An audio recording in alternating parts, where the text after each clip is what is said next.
Hier, la Cour de cassation, donc dans l'examen de 2 pourvois qui ont donné lieu à 2 arrêts du 11 mai 2022, est venue valider définitivement, enfin, ce barème Macron, ce fameux barème Macron qui a fait couler beaucoup d'encre depuis sa mise en place par les ordonnances de septembre 2017, qui a fait couler beaucoup d'encre à la fois de manière institutionnelle, puisque le Conseil d'État, le Conseil constitutionnel et la Cour de cassation se sont déjà penchés sur le sort de ce barème Macron. Alors le Conseil constitutionnel pour valider le principe, le Conseil d'État pour valider le principe, la Cour de cassation, dans un premier temps, dans des avis en 2019, pour valider le principe. Mais malgré cela, il y avait encore des conseils de prud'homme et des cours d'appel qui résistaient et qui écartaient l'application de ce barème Macron dans des cas très particuliers, notamment dans des cas où les salariés avaient peu d'ancienneté. La Cour de cassation met fin à la récréation et vient valider définitivement ce barème donc, par ces 2 arrêts du 11 mai dernier, c'est-à-dire hier, en répondant à toutes les objections qui étaient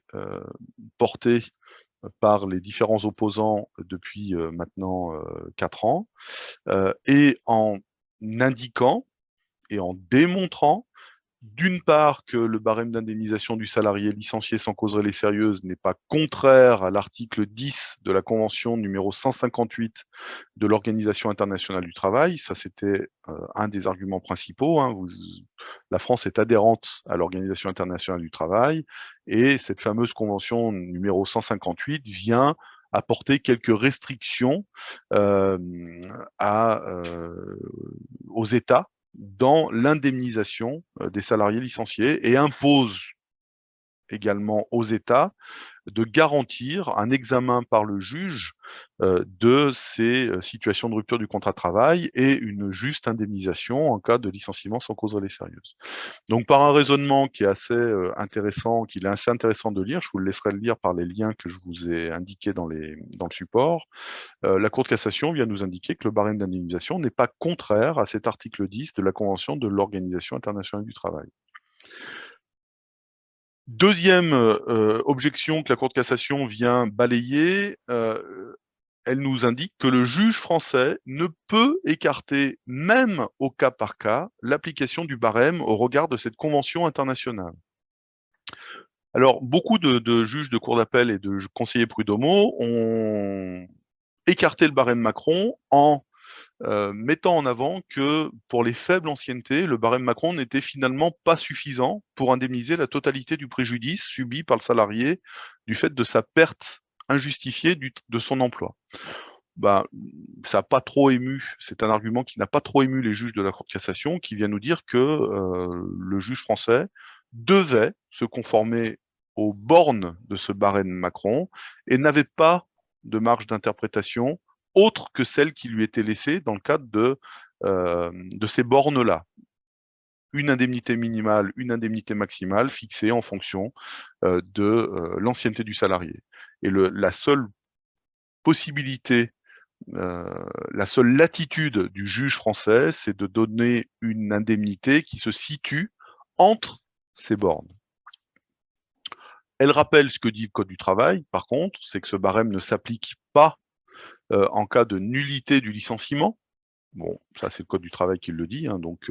nullité du licenciement, c'est notamment en cas de harcèlement, de discrimination prouvée, bien évidemment, et notamment. Et enfin,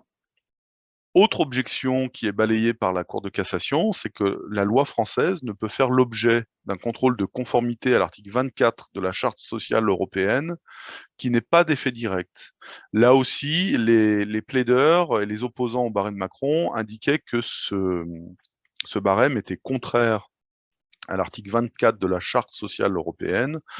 et n'était pas conforme à cette charte, et donc que les juges français devaient l'écarter directement.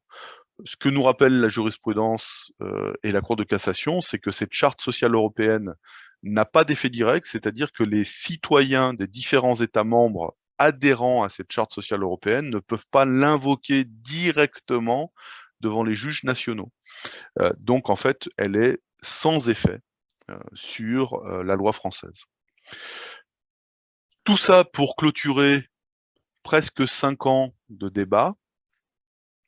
et tout ça pour finalement nous dire que le barème Macron est validé définitivement et que tous les juges français, y compris enfin les conseillers prud'homaux comme les juges de cour d'appel,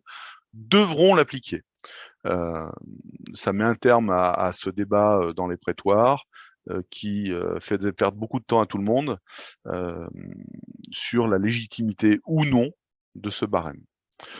Donc c'est une bonne nouvelle pour la sécurisation des ruptures que vous avez pu faire dans vos entreprises, qui permet aussi aux entreprises de prévoir un petit peu le coût de ces ruptures, éventuellement sans cause réelle et sérieuse.